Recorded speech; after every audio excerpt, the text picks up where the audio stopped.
ini selain daripada kalau permohonan dan doa kita sudah tidak dihiraukan oleh Allah, artinya hidup sudah tidak diopeni oleh Allah. Jangankan Allah, saudara-saudara, kita nggak diopeni sama mertua saja bingung. Ini mertua diem aja, kalau saya salah apa salahnya, kalau ada yang dikepengenin apa kepengenannya, boyak ngomong kenapa diem begitu. Ini tidak diopeni oleh Allah.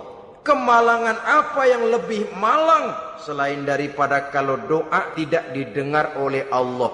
Itu sudah kemalangan yang paling malang, lebih malang dari kota Malang saya kira.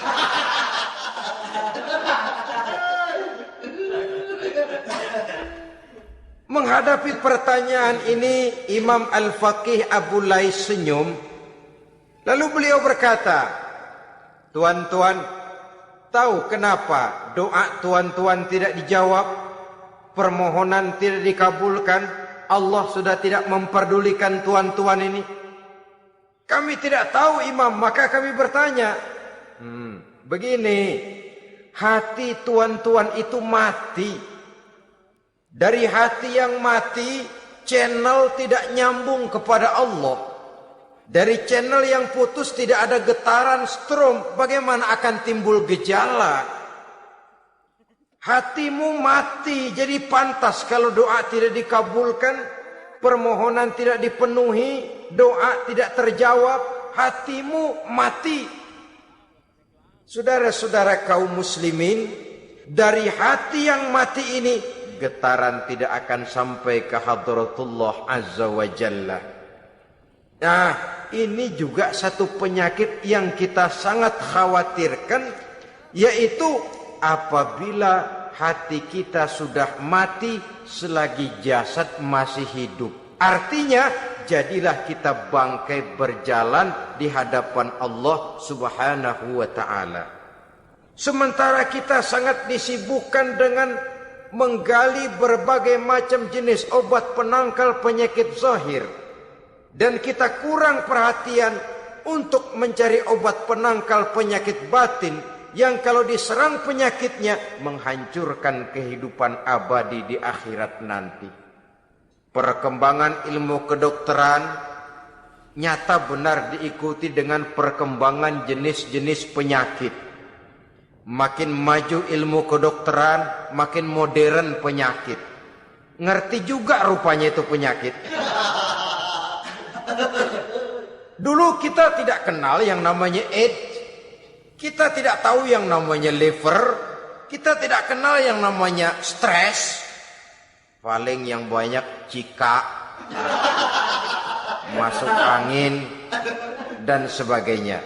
Tapi baiklah, penyakit-penyakit batin yang menyebabkan hati menjadi mati, dan dari hati yang mati, doa tidak naik, tidak didengarkan oleh Allah subhanahu wa ta'ala. Nah, kata orang-orang tadi, yang menyebabkan hati kami mati ini apa, Imam? Beliau menjawab, pertama, araftumullaha wa lam tu'tuhu haqqahu. Yang menyebabkan hatimu jadi mati, pertama, kamu kenal benar kepada Allah, tapi haknya untuk disembah, kewajibanmu untuk menyembah, tidak pernah kamu laksanakan. Bagaimana Allah tidak akan jauh dari kita kalau kita tidak akan mengadakan pendekatan kepadanya? Dan pendekatan kepada Allah hanya bisa kita tempuh melalui jalur kegiatan ritual ibadah. Allah akan terlalu jauh apabila kita hanya membicarakannya lewat filsafat dan renungan yang mendalam. Tapi Allah akan dekat dan terasa hadir dalam hidup apabila kita dekati ia dengan pelaksanaan ibadah kepadanya. Kamu kenal Allah, tapi hakmu untuk menyembah, kewajibanmu untuk menyembah, haknya untuk disembah, tidak pernah kamu laksanakan. Kalau soal Allah kita kenal bukan main. Bahkan tidak hanya kita mengajarkan kenal juga kepada anak-anak kita. Kalau ditanya siapa pencipta matahari, bulan dan bintang? Allah. Siapa pencipta lautan, gunung, hutan belantara dan sungai-sungai? Allah. Siapa pencipta bumi, matahari dan sebagainya? Allah. Sembahyang apa enggak? Bagaimana nanti?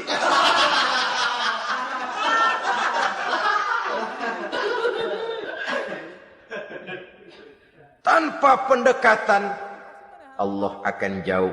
Apabila Allah jauh, maka doa tidak akan didengarkan olehnya.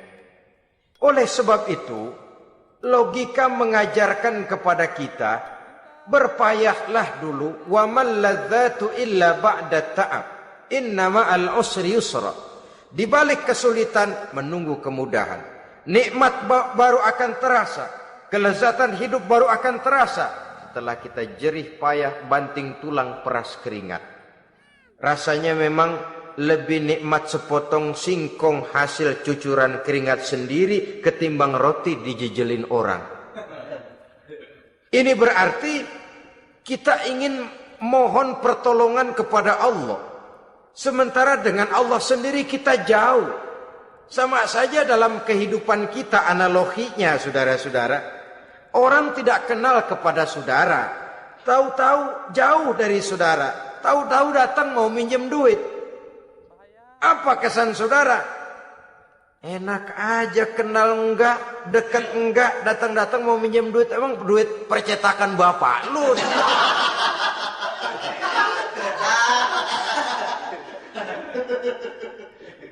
Sedangkan yang kita kenal, sedangkan yang kita bertemu tiap hari, sedangkan yang sering datang ke tempat kita, kalau satu saat dia pinjam duit, toh kita kadang-kadang masih mikir.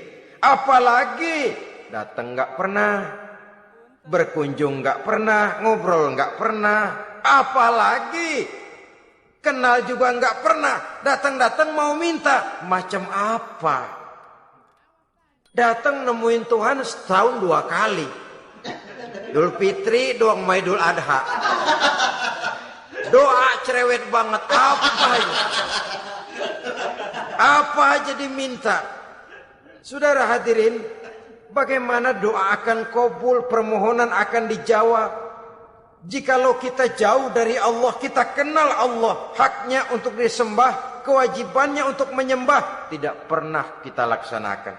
Itu yang menyebabkan hati kita lalu menjadi mati. Padahal mengenal Allah, setelah mengenalnya, mengadakan pendekatan kepadanya melalui ritual ibadah yang dicontohkan oleh Rasulullah Sallallahu Alaihi Wasallam. Ini hal pertama yang menyebabkan hati jadi mati.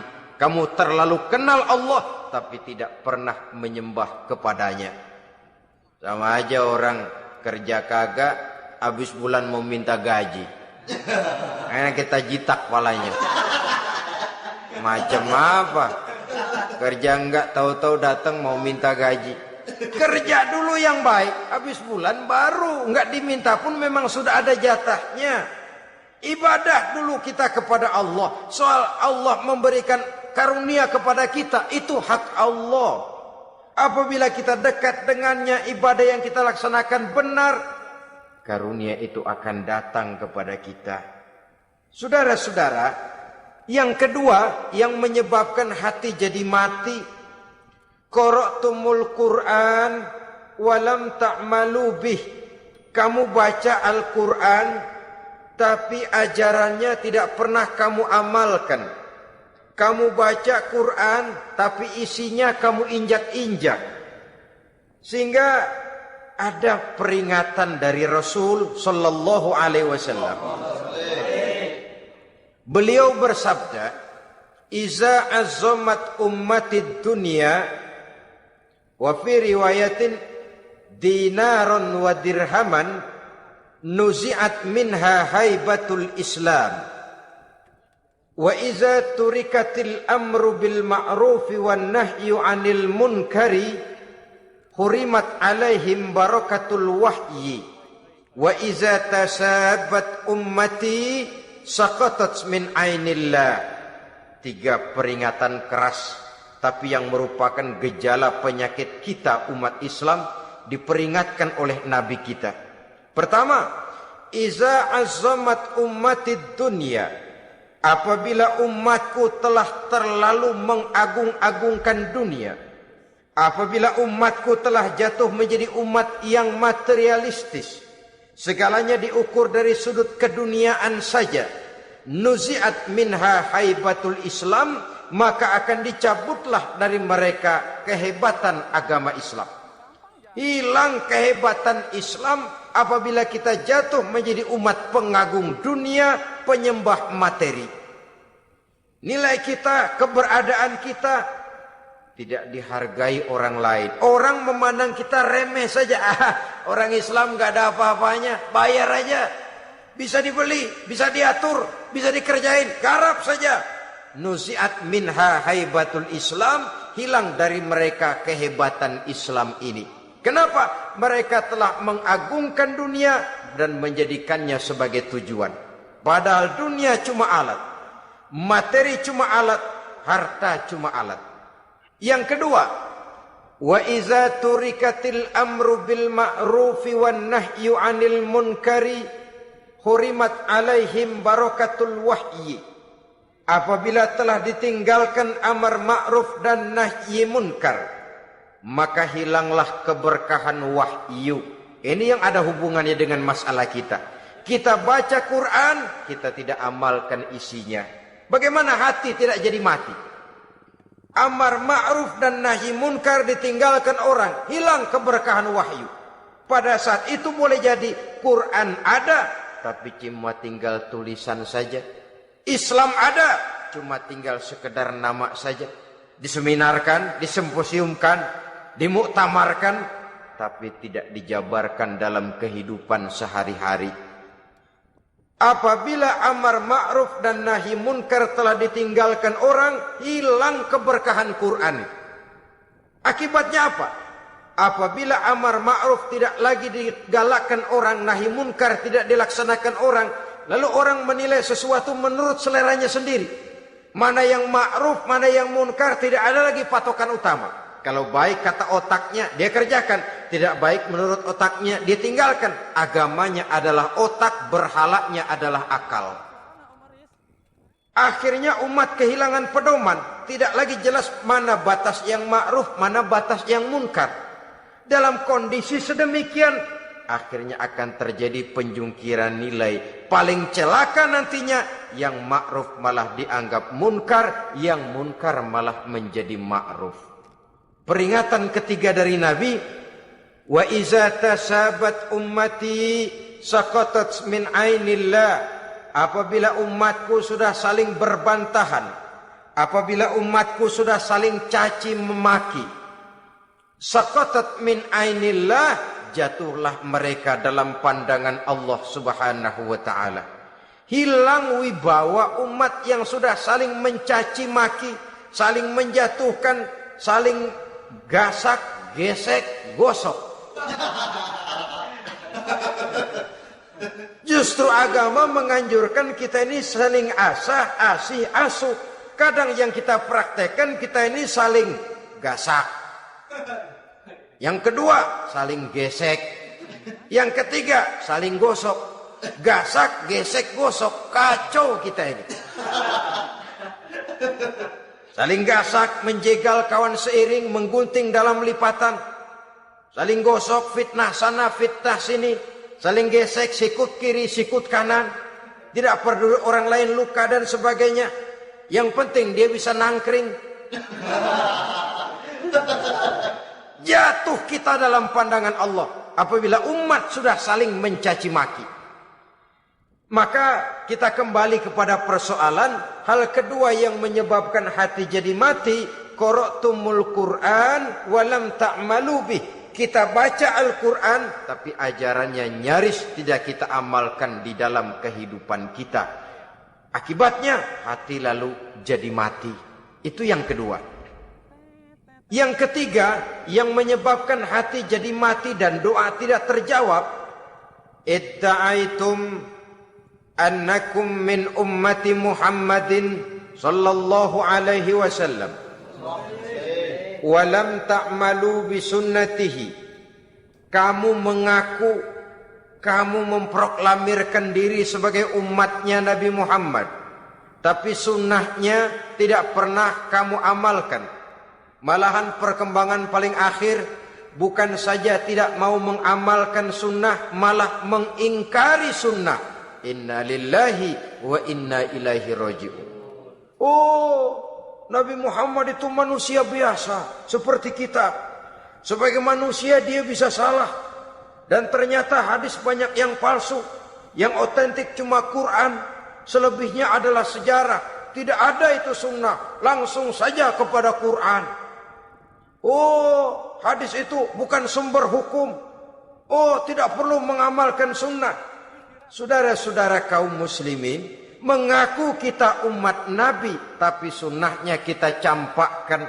Tidak kita amalkan. Setelah tidak kita amalkan, kita campakkan. Setelah kita campakkan, kita ingkari pula.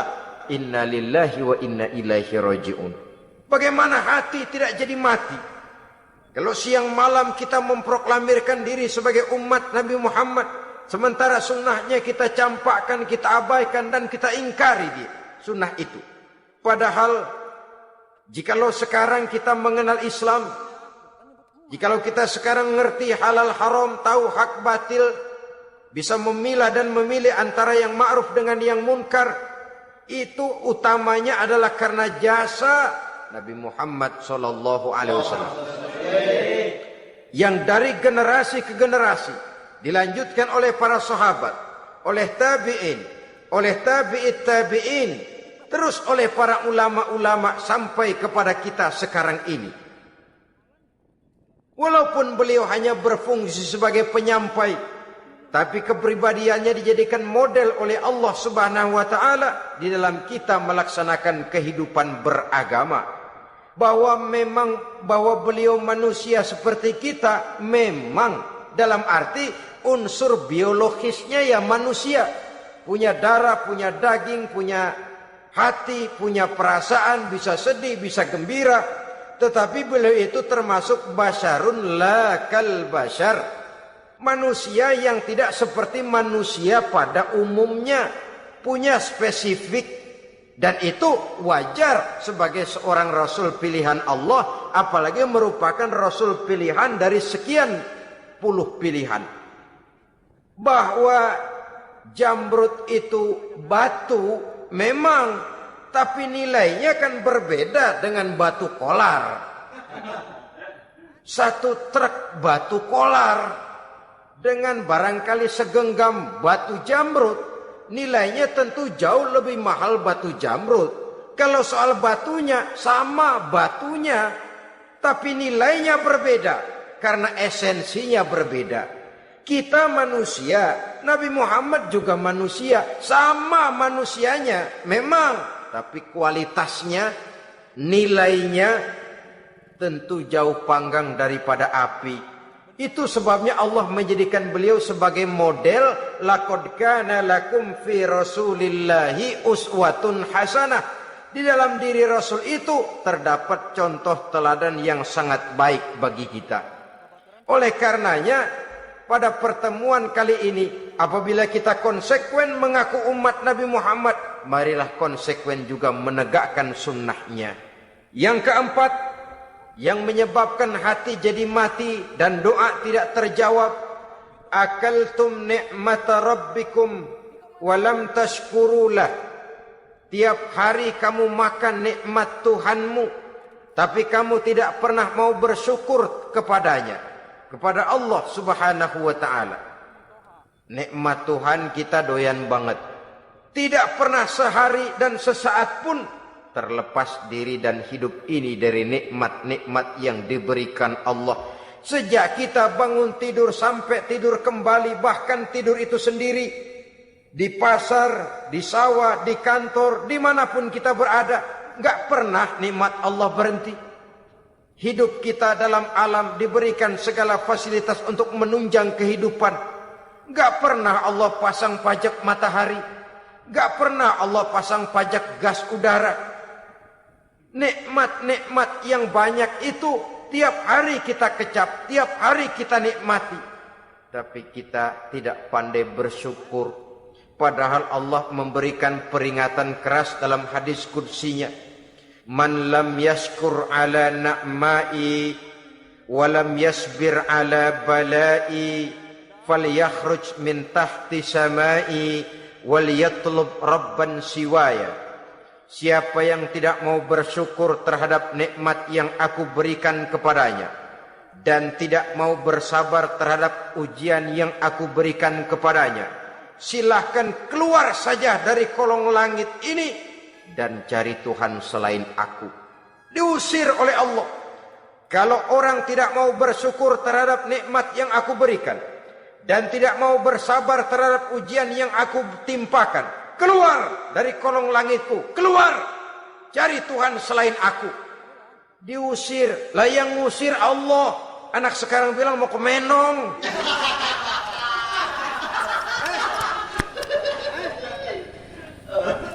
Kalau diusir kita dari Jakarta, masih bisa pindah ke Bandung. Diusir kita dari Bandung, bisa pindah ke Jogja, Solo. Diusir kita dari Indonesia, bisa pindah ke Singapura, Malaysia. Diusir dari kolong langit, mau cari langit mana lagi?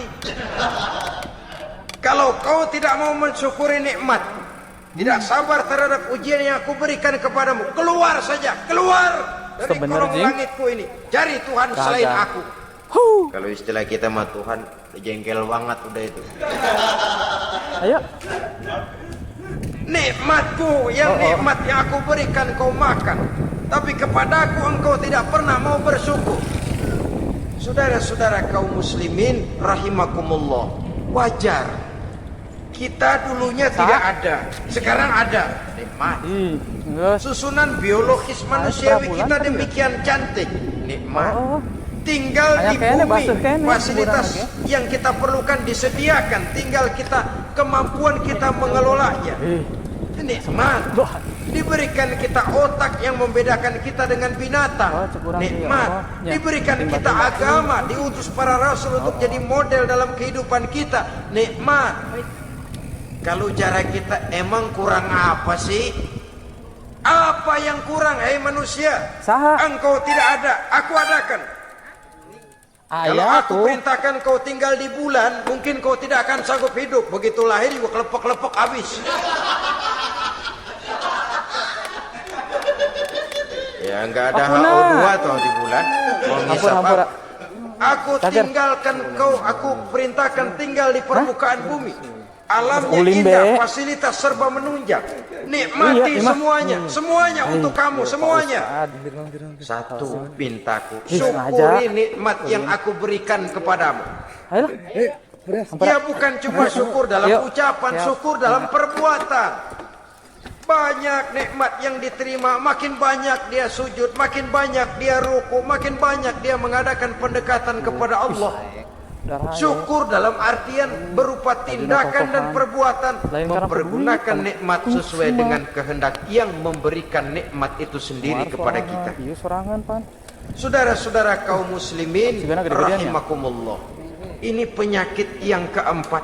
Kamu makan nikmat Tuhan, tapi kamu tidak pernah pandai bersyukur kepadanya, mensyukuri nikmat yang diberikan tadi. Bagaimana hati tidak jadi mati? Kita sibuk mempersolek jasmani, mencari obat penangkal penyakit zahir. Maka yang ramai di zaman sekarang, saudara lihat, salon, fitness, senam, macam-macam jenis. Tidak ada salahnya dan tidak ada jeleknya. Tapi kalau itu sampai melupakan kita kepada memperindah batin, memperbaiki jiwa, artinya bukankah kita perlahan tapi mempersiapkan diri menjadi bangkai berjalan di hadapan Allah dengan operasi plastik, yang pesek jadi mancung, yang sipit jadi belok, kulit keriput jadi kencang, pipi terlalu cekung bisa dibikin, bisa diatur. Saudara-saudara, tapi kalau hati yang rusak, coba orang jiwa yang rusak, kemana lagi kita akan berobat kalau bukan kepada agama? Maka hati itu jadi mati apabila kita selalu makan nikmat Allah dan tidak pandai mensyukuri Mami kepenting nikmat ngadiran itu. kadinya. Dari hati yang mati Mami tidak akan kurang. ada getarannya. Lumpang wae. Oleh sebab itu rombongan. doa tidak terjawab. Oh nya. Tapi can aya kadaharan Selanjutnya, aku mah. yang menyebabkan doa Tadi tak tuh, ngada terjawab nulap dari deui. sebab matinya hati. Qultum annal mauta haqqun walam Asin sambelnya. tasta'iddu. Waduh. Kamu berkata, kamu yakin bahwa mati Oh. adalah sesuatu yang benar, Rujak bebeknya. tapi kamu tidak pernah punya persiapan untuk mati. Cocol. Padahal menurut logika, Aduh, mantap ya Om Ruli. orang yang akan bepergian jauh tentu dia harus mempunyai bekal yang cukup. Mana? Semakin jauh jarak perjalanan yang akan ditempuhnya, semakin banyak perbekalan yang harus dibawanya. Dahulu, seketika beberapa jamaah dari Yaman akan melaksanakan ibadah haji dengan nekat. Ulap akhirnya mama. Mereka berprinsip, pokoknya kan berangkat haji jadi mau tamunya orang, Allah. Sekele. Nanti Allah yang Sulap. akan ngelayanin. Mereka nekat, modal badan doang berangkat. Diadukan kepada baginda Rasul, lalu turun peringatan dari Allah, wa tazawwadu fa inna khairaz zadi taqwa. Jangan begitu, bawa bekal. Sesungguhnya bekal yang paling baik adalah takwa. Bahwa berangkat dengan bekal takwa itu bekal yang paling utama. Tapi bekal-bekal yang mulai lain dibahin pun nyawa. jangan diabaikan. Kalau kita akan berangkat untuk tujuan yang baik, bekal yang paling utama memang takwa. Tapi tidak berarti harus mengabaikan bekal-bekal yang lain. Begitulah, semakin jauh perjalanan yang akan kita tempuh, semakin banyak bekal yang harus kita hadapi. Kalau saudara mau pergi ke Surabaya, tidak membawa bekal kemudian berani berangkat, rasanya sih saya pikir itu bukan berani, nekat namanya.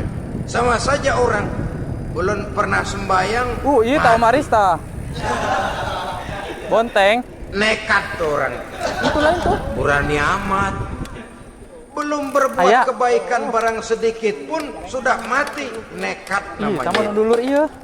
Sama saja tadi, nggak bawa bekal apa-apa berangkat ke Surabaya. Sampai Surabaya belum tentu, sengsara udah jelas. Itu. Belum punya bekal yang baik Tuh. sudah mati. Wah. Sampai ke surga belum tentu. Itu. Tapi kebelangsak dan sengsara, rasa-rasanya pasti itu. Oleh karena itu, kalau kita yakin mati sesuatu yang benar, sesuatu yang pasti datang menimpa, maka Diharap ya lah. hendaklah kita Ulah di dia. mempersiapkan bekal.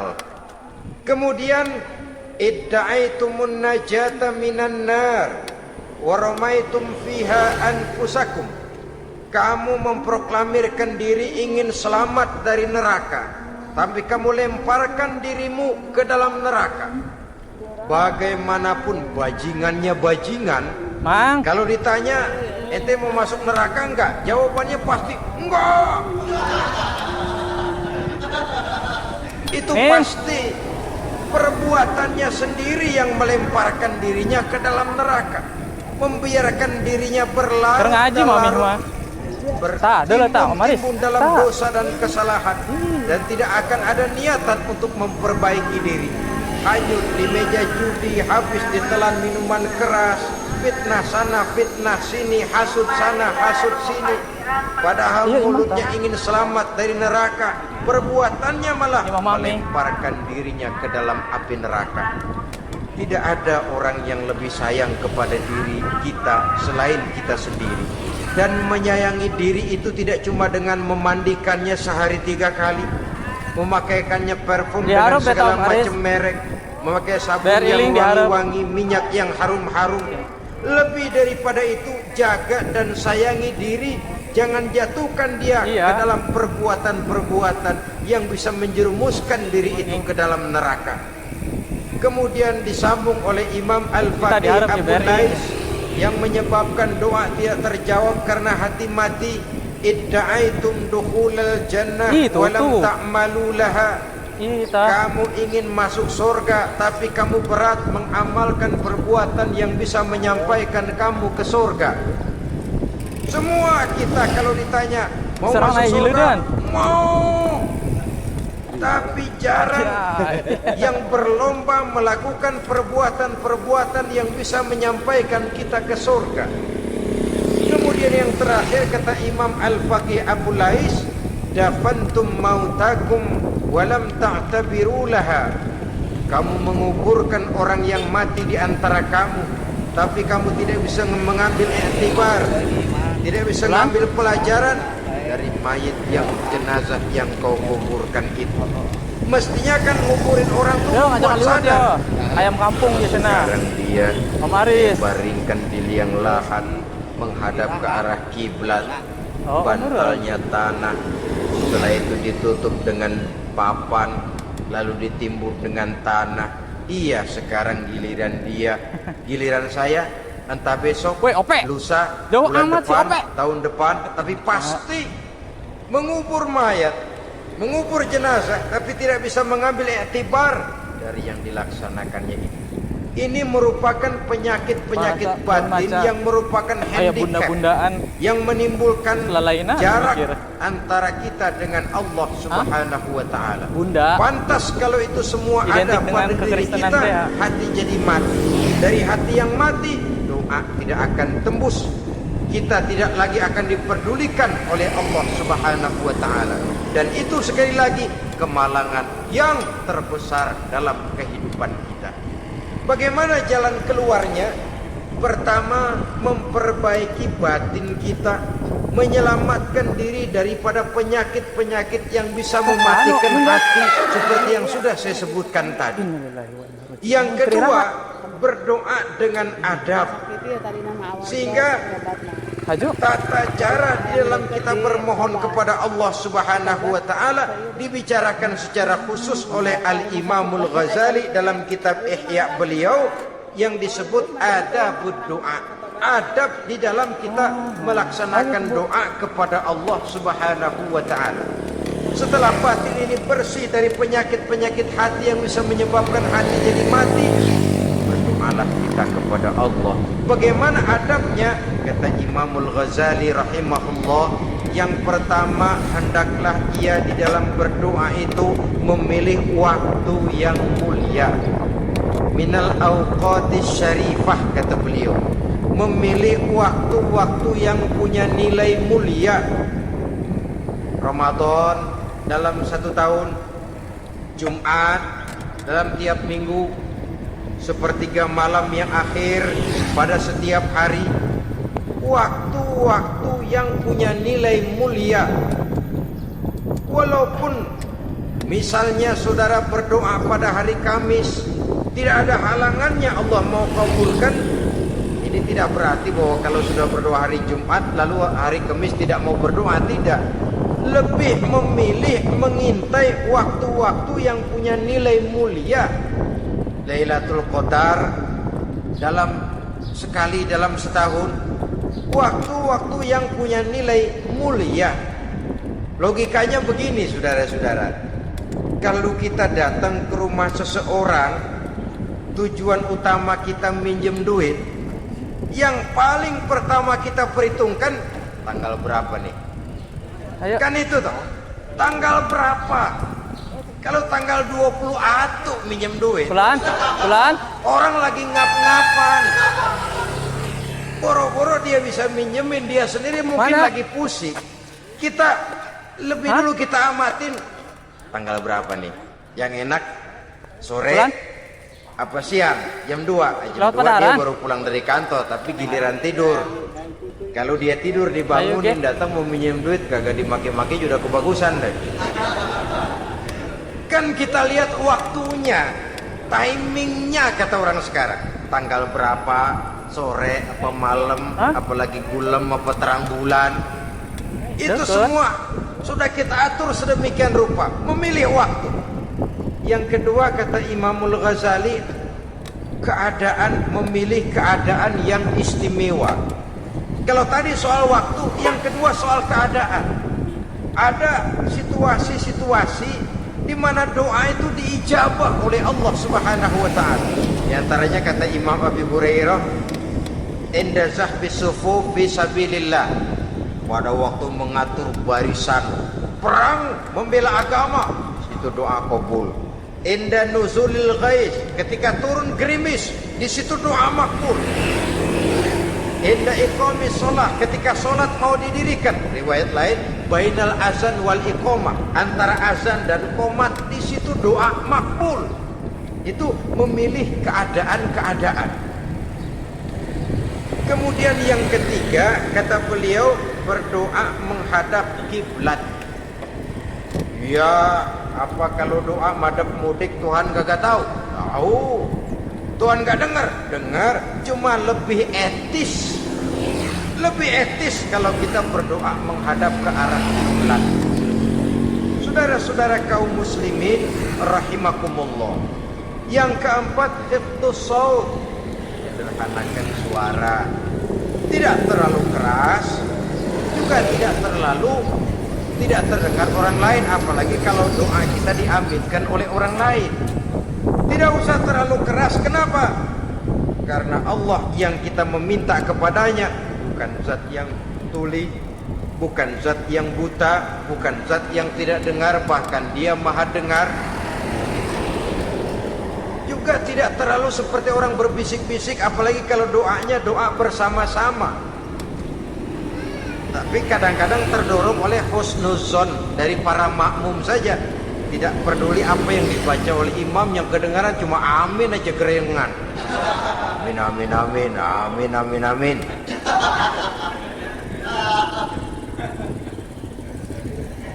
Juga tidak terlalu keras, seperti orang berdoa, seperti orang pidato. Saudara-saudara kaum muslimin rahimakumullah.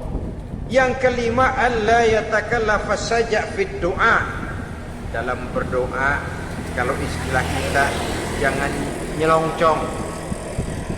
Suja' ini menunjukkan sikap berani kepada Allah. Misalnya ada orang berdoa, ya Allah ampunilah saya kalau Engkau mau. Kalau Allah mau, kasihanilah saya ya Allah kalau Engkau mau. Itu doa orang songong. Atau sama saja, ya Allah berilah saya rezeki dikit aja. Emang kenapa pakai begitu? Allah yatakallafa saja fi doa. Yang keenam, kata Imamul Ghazali, at-tadarru' wal khusyuk. Dengan tadarru' dan khusyuk, dengan sikap tawadhu, benar-benar ya seperti kita lah kalau datang memang menghajatkan pertolongan dari seseorang, segala action kita atur supaya hajat kita itu kabul, kan begitu. Kadang-kadang istilah orang kalau perlu ngesor mah ngesor dah, yang penting permintaan dikabulkan, gitu saja. Kita lihat sekarang ini ramai orang bicara soal film-film Parno. Kelihatannya pendatang-pendatang baru, pokoknya asal bisa main dah, bugil ya bugil dah. Yang penting nyohor, bisa tampil. Walaupun dalinya semua sama, mula-mula cuma iseng. Adegan panas bagaimana? Kalau tuntutan skenario apa boleh buat? Apa boleh buat? Emang nggak bisa milih. Setelah film beredar baru saya juga jijik ngelihat, ya tadi kemana waktu bikin? Udah jadi baru jijik, bikinnya merem memang itu.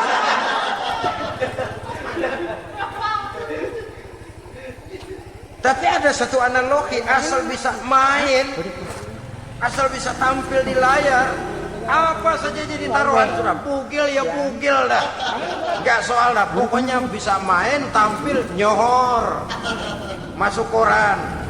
Udah seperti kata-kata orang Arab, kul ala zamzam batukrab. Kalau pengen terkenal kencingin sumur Zamzam. Artinya apa? Bikin yang aneh-aneh, yang orang gak kerjain, ntar ngetop.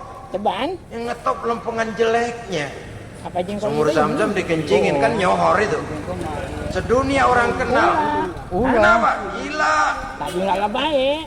Saudara-saudara kaum muslimin rahimakumullah, sangat kita sayangkan kalau lalu orang berlomba-lomba Dengan cuma modal paha mulus, wajah cantik, dimauin apa saja mau lalu bisa tampil. Oh, iya baru kok. Akibatnya yang jadi korban adalah anak-anak kita. Disuguhi tontonan-tontonan yang meracuni jiwa mereka. Walaupun akibatnya barangkali ya lain seperti band orkes dengan film memang akibatnya tidak langsung ya. Kalau band orkes akibatnya langsung, dia bisa berantem di tempat lokasi.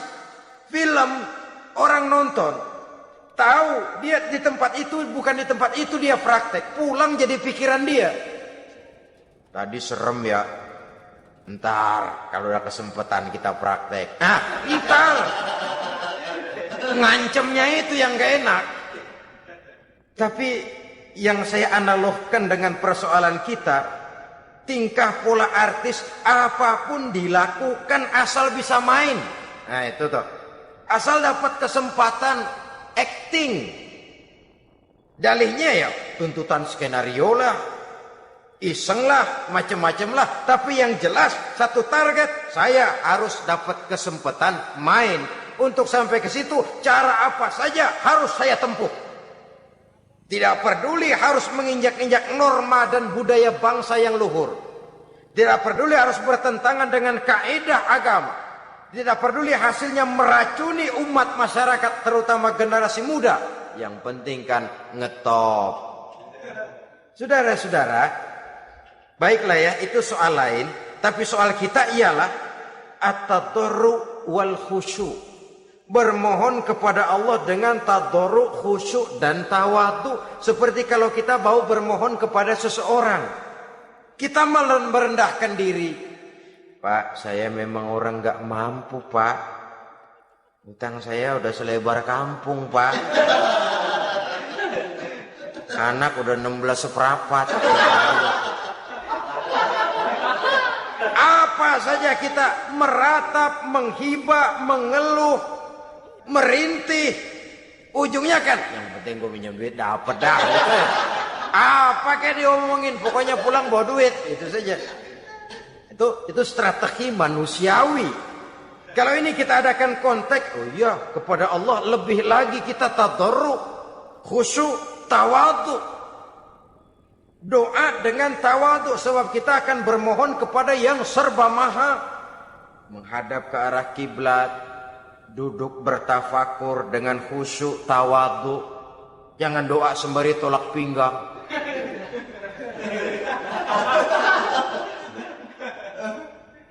Yang ketujuh kata Imamul Ghazali, ayyujzimad du'a wa yuqina bil ijabah. Hendaknya dia menjazamkan doanya itu dan yakin bahwa doanya akan dikabulkan oleh Allah. Sebab kata Nabi, innallaha la yaqbalu du'aan min qalbin ghafilin lahin. Allah subhanahu wa ta'ala tidak akan menerima doa dari hati yang lalai dan main-main. Doa ke orang ugah-ugahan.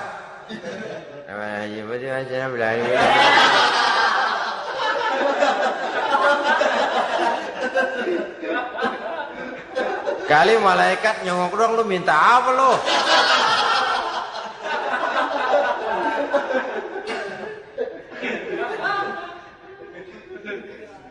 Seperti tadi itu, kita datang mau minjem duit sama orang, ngomongnya ogah-ogahan. Minjem duit dikasih syukur, enggak ya udah. Ya enggak dah, enggak dikasih sudah. Kenapa? Mintanya begitu. Enggak serius dan enggak yakin bahwa doanya akan dikabulkan. Kalau kita sudah punya keyakinan, jangan-jangan doa saya enggak diterima Allah. Enggak. Kata Allah, ana inda zanni abdi bi. Aku sih bagaimana menurut sangka hambaku kepadaku saja. Kalau sangkanya baik, aku baik. Kalau sangkanya doanya dikabulkan, aku kabulkan. So itu doa harus dengan pasti dan harus dengan yakin doa itu akan dikabulkan dan meluruskan harapan, membenarkan cita-cita, meluruskan maksud apabila doa itu dikabulkan oleh Allah Subhanahu wa taala. Saudara-saudara, oleh karenanya jangan doa setengah hati. Jangan berdoa sambil main-main. Apalagi menghadap kiblat dengan dua tangan terangkat sebagaimana dicontohkan oleh Rasulullah sallallahu alaihi wasallam. Bahwa berdoa tanpa mengangkat kedua tangan pun Allah tahu, Allah dengar, tapi kelihatannya kurang serius. Seolah-olah terserah ada Tuhan, mau dikasih ya kasih, enggak ya udah. Seolah-olah kita tidak serius dalam berdoa. Kemudian yang berikutnya kata Imamul Ghazali, ayyaftataha du'a bi dzikrillah fala yabda'u bi su'al. Hendaknya dia mulai berdoa itu dengan menyebut nama Allah, berzikir kepada Allah, fala yabda'u bi su'al, jangan langsung memulai dengan permintaan. Ini tata krama etisnya. Sama juga orang kirim surat, salam sejahtera kami haturkan, padahal mah nggak ada itu juga nggak apa-apa. Itu kan maksud mukaddimah saja. Besar harapan kami semoga Bapak dan keluarga di sini pun berada dalam keadaan sehat walafiat. Selanjutnya kami telah dengar dari berbagai teman tentang kedermawanan Bapak, tentang bantuan Bapak di berbagai bidang yang menyangkut sosial pendidikan. Sehubungan dengan itu maka kami bermaksud mengajukan permohonan. Baru masuk itu mah 15 kalimat kesonoin, urusan lain. Intinya sehubungan dengan itu kami bermaksud memohon kepada Bapak. Kita mulai, salam sejahtera kami haturkan, bersama ini pula kami, macam-macam lah. Sama juga seperti tadi itu, kita datang mau minjem duit, datang karena kita tahu datang habis bulan, malam terang bulan, udaranya sejuk, ngobrol lah kita, dapet teh, apa kabar Pak? Baik. Aduh Bapak sih untung dah Pak, kayak pemurah lagi. Saya tahu Bapak banyak nyumbang di mana-mana, di Angon aja tuh orang di Angon.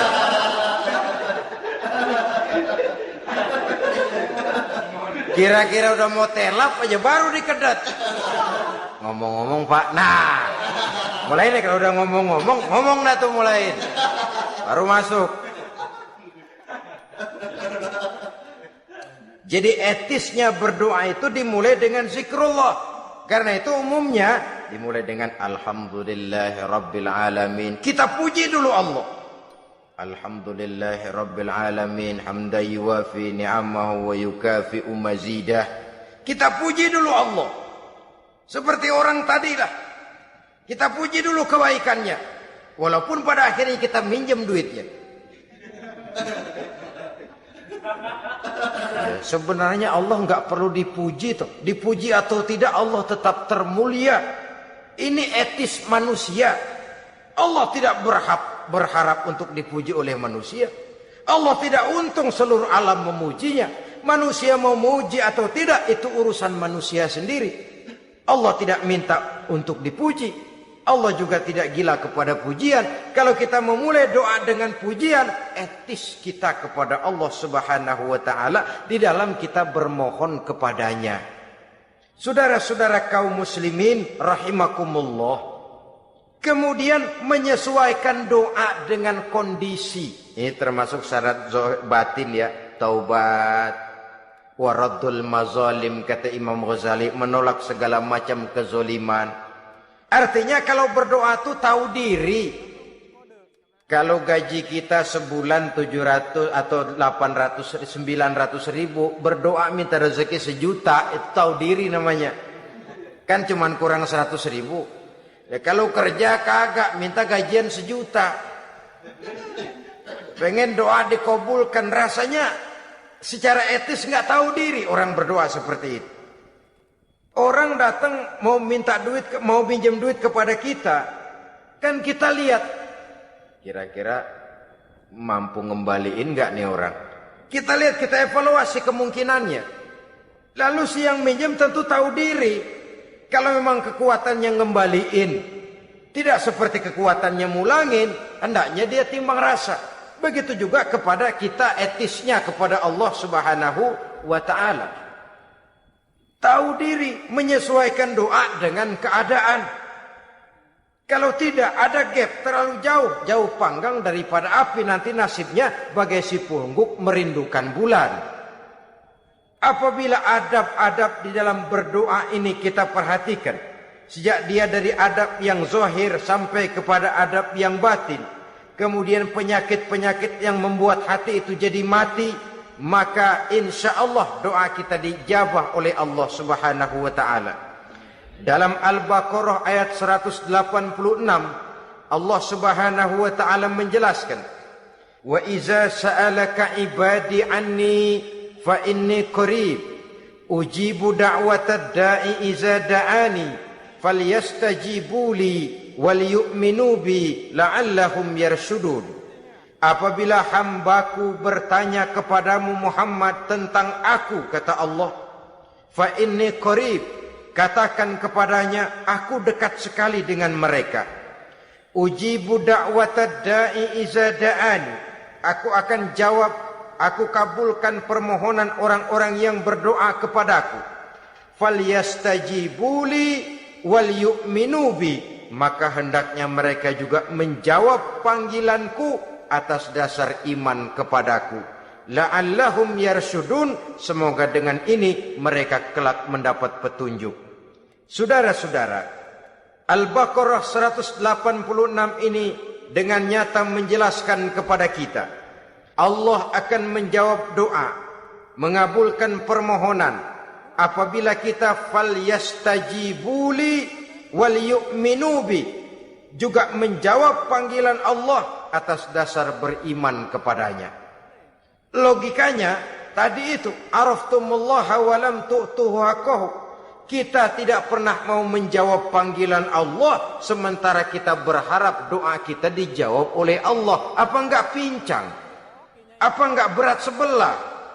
Panggilan Allah kita berat memenuhinya, sementara kita sangat berharap agar permohonan kita, seruan kita dikabulkan oleh Allah. Menjawab panggilan Allah atas dasar beriman kepadanya. Kenapa? Ada orang menjawab panggilan bukan berdasarkan iman, tapi karena target lain. Datang sembahyang Jumat paling dulu, target utamanya pulang juga paling dulu nyabet sendal, nyabet sepatu. Menjawabnya iya, tapi tidak karena iman. Jadi apabila kita rajin menjawab panggilan Allah atas dasar beriman kepadanya, maka seruan, permohonan, doa niscaya dikabulkan olehnya. Ini saja, mudah-mudahan ada manfaatnya. Terima kasih atas segala perhatian. Mohon maaf atas segala kekurangan. Usikum wa nafsi bitaqwallah. Wassalamu alaikum warahmatullahi wabarakatuh.